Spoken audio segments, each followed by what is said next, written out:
You are listening to the Marketing 32 Show with your host, Brett Allen.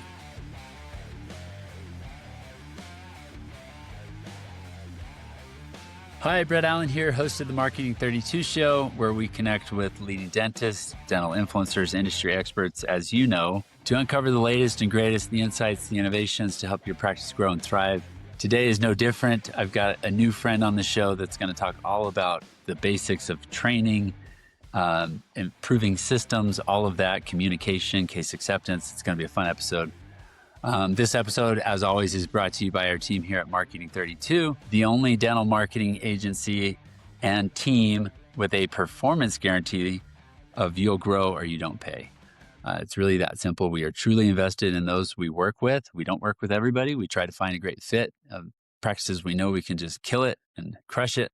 So if you need help with growth, check us out at marketing32.com. We'll have a quick discovery call, see if we're a great fit together. Quick shout out to Shelly Van Epps. Recently, a few months back, we had her on the show.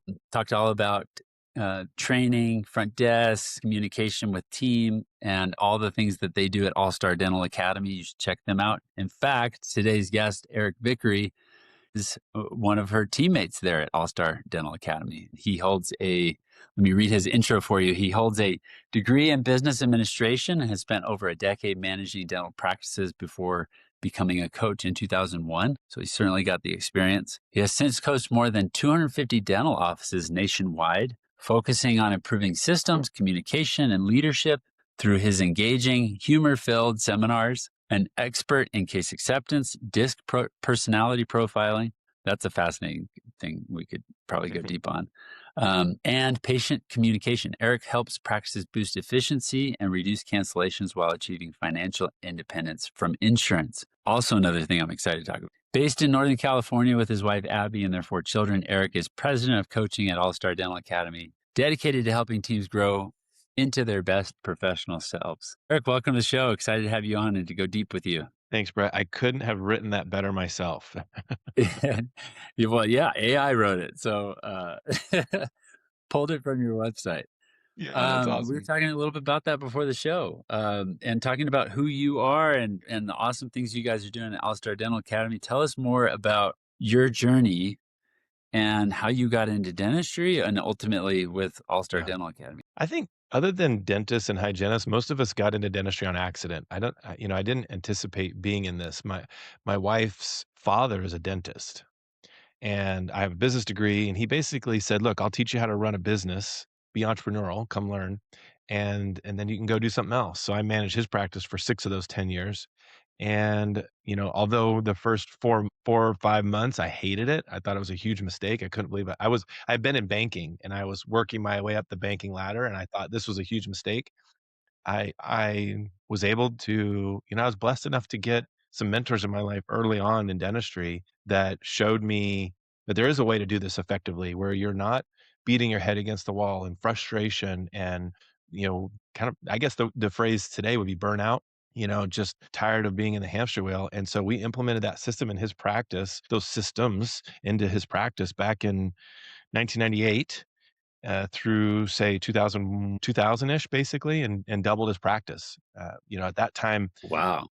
creating $1 million practice was kind of incredible. And Yeah. so we were able to do that by focusing on communication skills, human skills, the soft skill side of it. He was an MAGD level, practitioner, level 10 practitioner, but our communication skills were level 5. And because of that, patients only perceived you at that level. So we need to be expert clinicians, and we need to be expert at our people skills. And Dale Carnegie said 85% of your success is in your people skills. So that's really what we focus on. And we help people understand there's a better way to communicate so that people can get healthier faster. That's how I would surmise it. That's my story. So then I got into coaching and met Alex and Heather at All-Star Dental Academy in 2014 or 15, and then became partners in 2021 on the coaching and event side.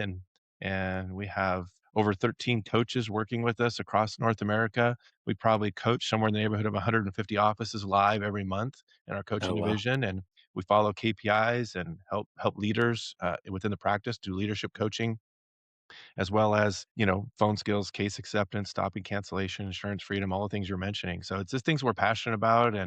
and we love helping people get great results. Awesome. Awesome. Yeah. There's so many different things I could go deeper on with you in there. I'm not sure if I mentioned this with Shelly or not. If we talked about it, I'd have to go back and listen to the episode because it's been a few months now. But when you guys are working with practices at the front desk and doing that training, do you have software that you use to help you track the quality? Because I know that's a huge overlooked area of the practice. We built our own software tool to help practices with that. And because most practices don't realize number of missed calls, number going to voicemail, or even since there's such high turnover often at front desk, like the quality of how the calls are being handled, what's the booking rate, all of that kind of stuff. Do you guys use any kind of software for that? We don't have a software plugin. We let offices choose their own. We don't have our own. What we do is well, first of all, everyone should be recording their calls. I think that's the assumed thing that people are like, why don't record me? Why don't you want to be recorded? I don't understand that. How Yeah. am I'm either growing or I'm declining. There's only two options. And Yeah. to get better, everyone's recording everything now. Our coaching sessions getting recorded. We get those to our clients. AI will coach me at the end of my coaching session and say, hey, these are some things that you could have done to make that coaching session Mm, better. So we've all got to be working on how to get better. We've all got to do this. And the only people who are declining are the people coasting. And so if you don't want yeah. to be recorded, I would love to coach you and talk to you, understand more about that. Look, I don't think any of us like hearing our voice back because it Yeah. sounds different. That's different. But look, pick 2 calls a month that you want to listen to as an administrative team member. Pick one that you crushed it. Pick the one you're like, this is the one everyone. Let me play this for everybody in the room. Everyone listen to how I did on this one. That's great. That's encouragement. You listen to things that you did and also listen to the one that didn't go the way you wanted it to go. And then just what's the difference between those? So I think that's Yeah. the minimum. Then we also offer call grading. We have a call grading system where we have team members in the background who will listen to a new patient call grade, send that to you and your doctor Okay. so you So guys can talk personal. about it and follow our great call process and talk about conversion rate. What do you want it to be? It's pretty difficult to get to an 80% new patient conversion Oh, rate. yeah. That's high. It's That's high. very hard to do, and I don't think people understand how hard that is to do, and then we Yeah. have trackers in place, simple Excel spreadsheet for each team member. How many calls did you take? How many did you convert? If you converted, what was the marketing source? If you didn't convert it, what was the marketing source? Very Mm, simple tracking, and I think what you measure, you improve, and so those are just some systems and tools that you can put in place to improve, and then yeah. we're role playing, and we're giving you systems and verbal skills to help navigate, well, do you take Medicaid? And convert that to a patient, a record.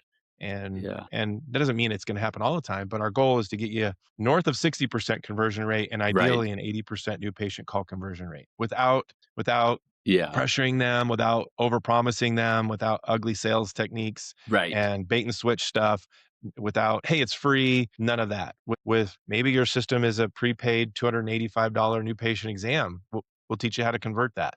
Maybe your new patient process is different than, it's easier than that. It's not so friction based, and we'll help you with that one too.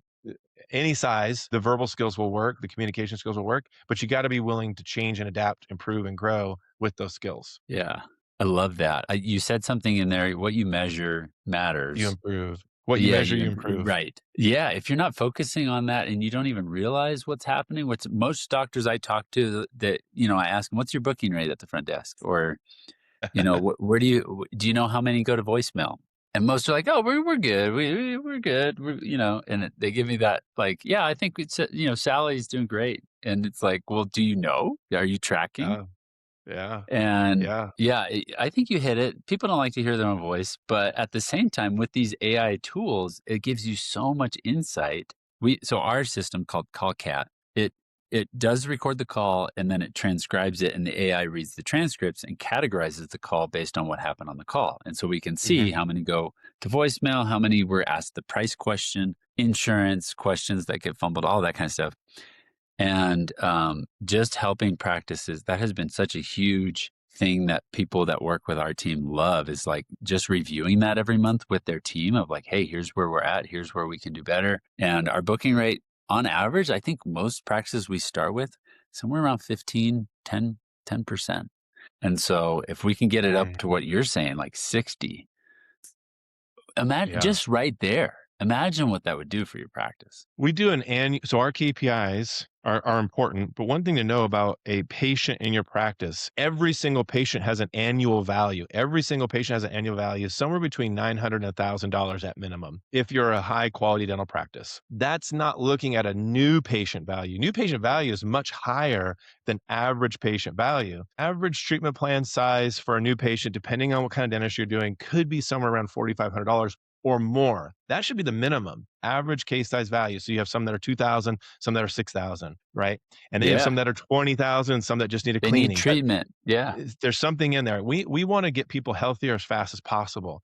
Not only are new patients important to practice, but there is that bell curve. How many new patients are ideal for your practice? You don't want 100 new patients if you're a veteran practice. You don't want 60. You want, I don't know, you tell 15 to 20 adult comprehensive exam new Quality. patients Yeah. for you that are looking for what you're doing. They're not coming in for a freebie, one and gone. They're not emergencies. They're adult comprehensive exam new patients, not even kids, but 15, maybe 25 at the most. Now, if you're a periodontist, that might be 3 a day, might be 45. Every practice is a bit different there. And if you're scratch practice, of course, it's totally different. Right. The energy it takes to generate that call. Now reverse engineer that number. Let's say half of them are referred. Let's just do 20, just because it's a round number. Half are referred, half are from online. Okay. Those are 10 new patients a month from referrals and 10 new patients a month from what you're doing at Marketing 32 can think about it this way. If you have a 50% conversion rate, you had to get 40 calls. Right.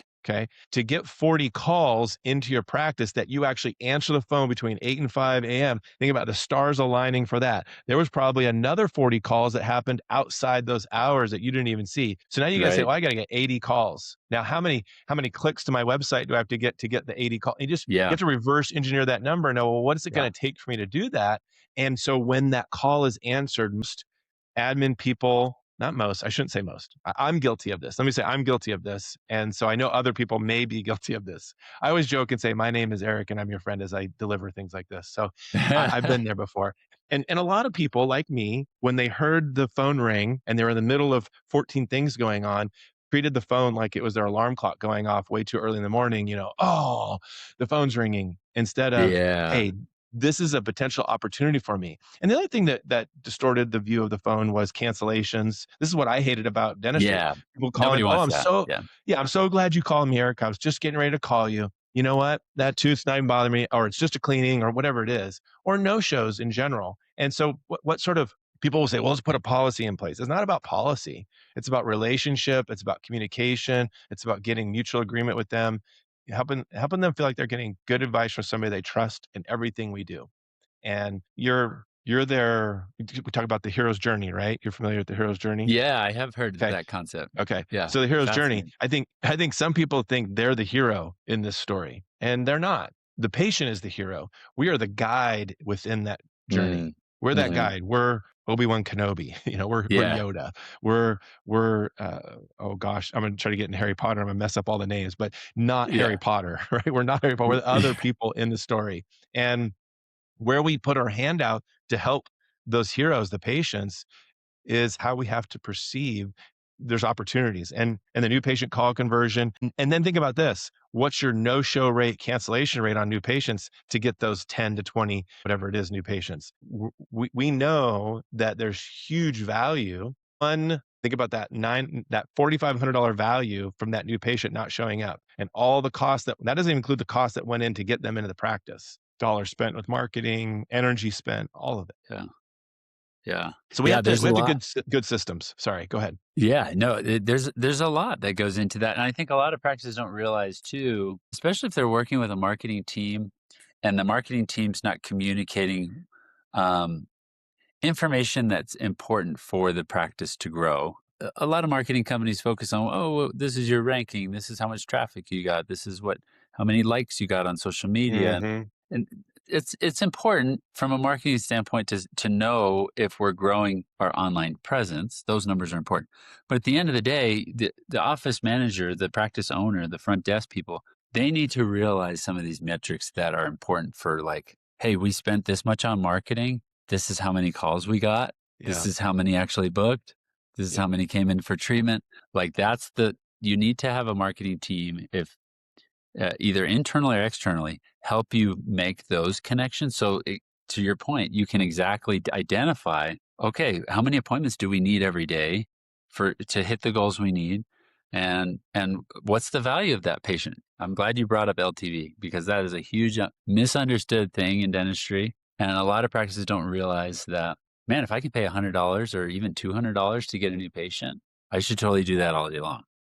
Like, Yeah, our KPI tracker will show you by column marketing source how many new patients you got from that marketing awesome. source divided by the hours, the dollar amount you spent on that marketing source. So if you're spending 3 to 4, I don't know, let's say the round number, $3,000 on online marketing, and you're getting 2 new patients a month from it, Yeah, that's uh-oh, not yeah, something's there's a problem there.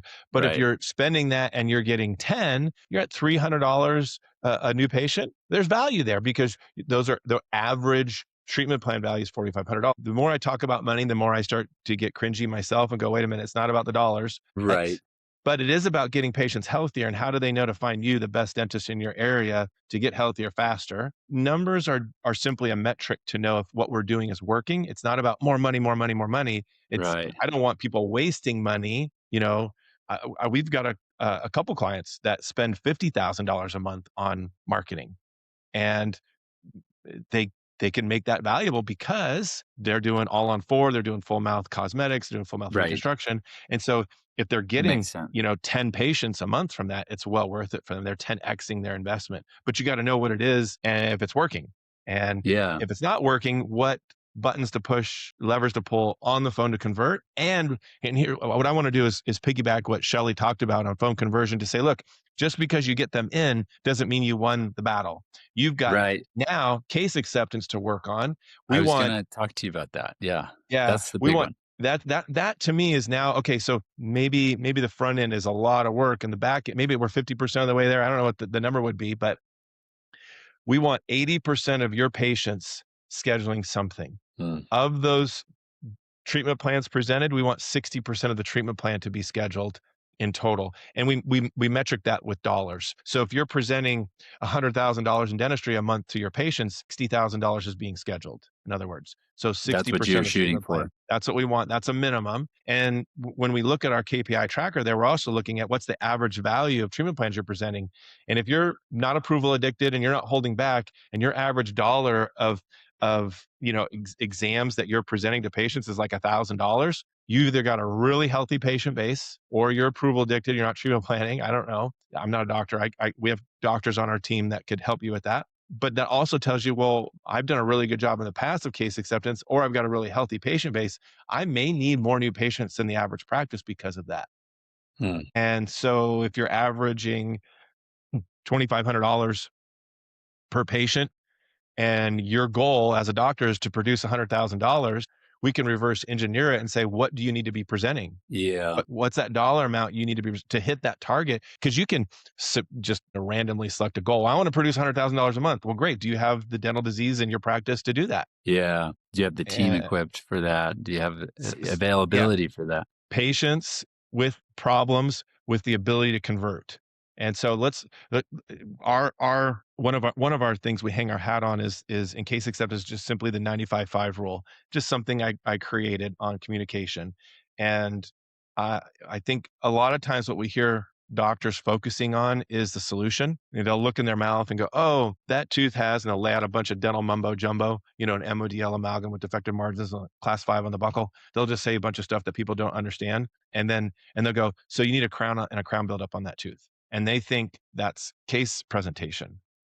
Or they're not even doing it that way, but they don't realize they're calling it out to their assistant, crown on number 3, crown on number 4, crown on number 5, and Yeah, all and the that patient's patient is hearing hearing, that. they're just hearing Yeah. dollar, dollar, dollar, dollar. And so it's really important to be conscious of the things that you don't think the patient's conscious of. And in your communication, filter out things we call them killer words, things that kill case acceptance. They crush it. Mm, And the 95-5 rule says, look, people don't buy a solution to a problem they don't perceive to have. I'm not spending on money on something I don't believe. And we know this is true for the non-dental human being who's in our practice because they say, "Oh, I'm so glad you called. I was just getting ready to call you. You know what? That tooth's not bothering me. I'm gonna go ahead and wait." They don't perceive there to be a problem. They think crown is when there's pain. So we haven't done Or go we wait for haven't pain. done a Yeah. exactly. So we haven't done a good enough job chair side in the 95-5 rule to focus 95% of our communication on the problem, the condition, and the consequence if they don't do anything, and only 5% this little bit over here that's treatment. Mm. So our process is sell the problem, sell what's going to happen if you don't do anything. And I just used an S word on your podcast. Sorry about that. So, hey, Sell. Yeah. um, there's a couple things here. Selling is, you know, selling is not bad because we all buy things every day that we love and are grateful for that we bought. And so we just have to help people have the confidence and help people like just show them the option of like, hey, this is a path for you forward. Either not treating it or treating it. Which one what works for you? And so I love that you brought up the 95-5 rule. I think that's helpful. You mentioned killer words that will kill the deal and kill the opportunity. What are some what are some good things? Do you have any like methods that you can Yeah. like if you say this or you present this way or yeah, what All right. walk us through So that? let's do two things. First of all, the four-letter S word sell. I want to just be really clear on this. I hate pressure sales. I hope I make that Yeah, really no, clear. absolutely. I think everybody does. Yes, Daniel Pink wrote an incredible book called To Sell is Human. He says selling is moving a human being from point A to point B with really good advice and communication and nurturing and not pressuring them and forcing them. Most dental team members, when I do our case acceptance mastery event, it's a 1-day program on just learning all of this and our coaching. I'll say, who got into dentistry because they were an incredible salesperson and thought they would try their sales prowess in dentistry? Nobody raises their hand. Who loves sales? Nobody raises their hand ever. So it's Yeah, really about I love sales because I've defined sales as this. I'm going to help another human being get as healthy as possible, as quickly as possible, and be better for it by way of communicating with them in a yeah, relational way, not a transactional way. So I first want to define that. Now, underneath that, killer words, there's some words you just need to stop saying. yeah, You have a little decay. You have a tiny pinhole cavity here. I had a hygienist one time say, "There's such a small amount of bleeding, I don't even want to chart it." We minimize the severity of the problem, and we say, "Well, you have because a you're little cavity." afraid. Yeah, We want to be. I think we want to be nurturing. We want to be caring. We don't want to freak people out, and I don't right. want to freak people out either. But what happens is when a single tooth occlusal composite is $350, and you say you have a small cavity, let's get you scheduled for that. Well, $350 is not a small amount of money for anybody, Yeah, and they don't align. They're not in alignment. And so we're missing the boat. So some things you just got to get rid of. The other thing we want to be careful of is filler words, things that we say that we're not even conscious of. But today, I've been really conscious of making sure I don't say or on your podcast. I don't yeah, know how I'll have to listen this back and see how did I do with that. I have different language I use to replace that with, but I'm not going to tell you what that word is either because then you'll focus on that word, right? So we right. have to make sure that we are paying attention to the words we use. So things like kinda, maybe, might, Yeah, possibly, want to think about someday considering a slight chance of maybe maybe. moving along these Yeah, all those phrases, you submissive, don't y uncertain. Yeah, yes, filler words. They're things that we say that actually create doubt. They permit doubt. They don't create it, they right. permit doubt. And the husband goes home to the wife and says, "Well, he said it might be a problem." Yeah, And they grab a hold of that, and so we've gotta drop that. We gotta move that. The 3rd area I see is dental jargon, and I alluded to this earlier. You have an MODL yeah, amalgam with defective margins, class 5 on the buccal, crown lengthening, crown buildup, and a crown. And the patient doesn't know what any of that means. It'd be like the physician put the stethoscope to your chest and said, "Breathe in and okay, now exhale, breath. Okay, let's get you scheduled for surgery stat." right. They don't. There's no you There's go, "Wait no a second. connection. There's Yeah, there's what are you no talking about?" walking. Yeah, And they'll and dentists walk out of the room, the operatory, thinking, "Oh man, I have the Midas touch. I'm golden tongue." I said all the They right things. Yeah, because they said to the patient, clinical. Yeah, "Do you have any questions for me, Ricky Bobby?" "No, no questions for you." Smartest person in the room. So the dentist walks out thinking they crushed it. They immediately turn to the assistant or hygienist and go, "What did he say? What did she say?" They walk out front and go, "It's not bothering me. I'm going to wait. Why would I spend $1,500, $2,000 on this tooth?" right. Because the dentist doesn't encounter that friction. We have to stop, pause, and figure out what are we doing here. And so in the 95-5 rule, that 95% conditions and consequences. We're removing limiting, we call them killer words, removing these killer words from our language, things we don't want to say. We're replacing it with things that don't exaggerate, but it might sound like this. It might be like an analogy. I might say, Ricky Bobby, you have an old metal filling on that tooth in the upper right. It's operating on that tooth like, and I'll put a picture on the screen, like a wedge in a log that you're chopping wood with, but you don't have an axe. You've got a sledgehammer. And your opposing tooth, the tooth the opposite of that, is like the sledgehammer. And there's a wedge in that log, and it's fracturing vertically that log, allowing decay to go right to the nerve of the tooth. And like the center of a Tootsie Pop, once that decay hits the center of that log, sensitivity happens. You have a problem, and now you have a toothache. And now we talk about a root canal. Have you ever heard of a root canal before? Okay, all of our patients want to help prevent that. You have two things that are potentially going to happen here if you don't do anything. This log is going to vertically split and you'll lose the tooth. We'll extract it. Or the decay is going to reach the center of this tooth, causing a toothache, and then you'll need a root canal. Or you could prevent all that from happening and we can address that. How concerned are you with stopping that from happening and addressing this? Wonderful. And then I look to my assistant and I say, foundation full coverage. And I've now I don't say, now they're not thinking dollar amount, now they're thinking money. Why do I need that? It's all about what 95, what the problem is, what's going to happen if they don't do anything. I've now laid out the consequences. And then I put a line there and between 95 and 5. And I said, how concerned are you with this? And if they go, yeah, I'm not really concerned about it. Great. Well, let's talk about a crown on that too. You didn't effectively communicate, or they don't care. Is that Yeah. making sense? Yeah, that's great.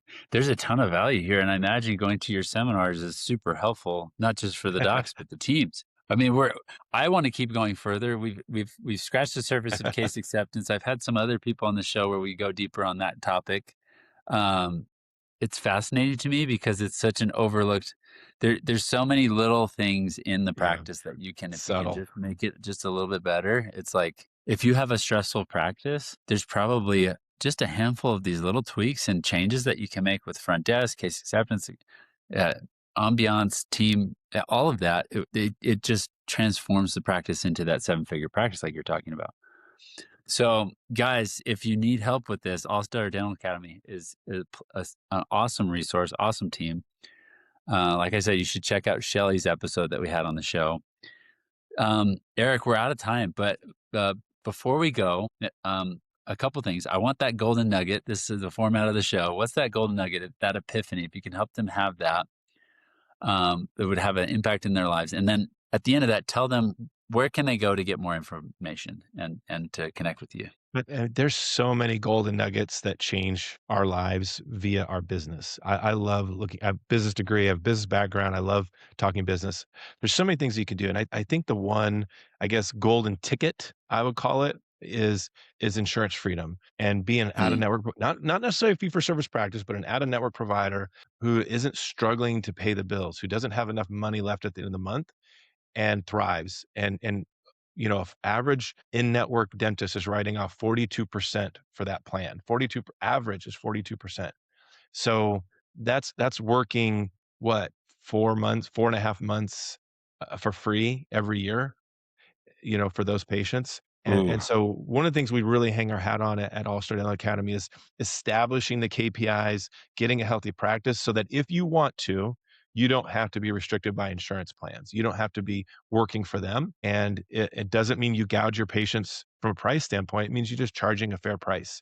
And now you have enough money to pay your team well. You have enough money to invest in your business. You have enough money to set aside for retirement, and you're being compensated fairly. We are single providers, maybe to 4 doctor level. We are not wired. We're not set up to be in a PPO network plan. We're not a hospital. We're not getting grants. We're not funding things differently. We don't have donors to help cover the cost of the this. overhead and everything. Yeah. Never should have been something we got into, ever. And so we can help practices very successfully get out of that, where you're growing your practice by tens of thousands of dollars per month. And I could get into stories on that. And so my thing would say, why would you ever pay a marketing company 42% I know. to bring in new patients? It just doesn't make sense at all. And so we have a system to help practices be free of insurance. That would be my like, that's that. If I was owning a practice, that's Explore where I'd and want to get get to. free of insurance. Yeah, Yes. and that is a topic in and of itself, and I need to do a series on that because the Hmm. trend in dentistry and the industry is People are tired of it, and they're getting, Yeah. they recognize the cost they're paying, but there's a fear and an uncertainty around making that leap. And so I think that'd be a great conversation to have. And so I definitely encourage everybody to do that as well. Where can they get more information to connect with you, Eric? Your Yeah. programs, resources, all that. Look, we just love to help. So love to get on here and give real valuable things. And our one of our founders, Heather Nottingham, she will just schedule a session with you and talk about your practice. She's incredible at that. So I would just email Heather at allstardentalacademy.com, connect with her and say, hey, I heard Eric or Shelly talking and I want to learn more about what you guys do. You obviously can go to allstardentalacademy.com. There's tons of information on there. You could come and spend a day, 2 days, or 3 days with us in Fort Lauderdale, where we do case acceptance mastery. We do our annual growth summit. That is May 14th, 15th, and 16th this year in Fort Lauderdale. We do it every year. It sells out every year. And it's packed of valuable content. We're not trying to sell you something else. It's like drinking from the fire hydrant for 3 days. It's team building. It's really empowering. And so we'd love for people to join us there. That's always an incredible event. So either of those would be wonderful. Awesome. Well, this has been great, Eric. Thank you so much for sharing. And I know there's a lot here. If you guys want the show notes, head over to our website, marketing32.com. We'll have the show notes there along with Heather's email. Thank you again, Eric. This was great. Yeah, thanks for having me. All right, everybody. Until next time on the Marketing 32 show, have a great day and great rest of your week. Take care.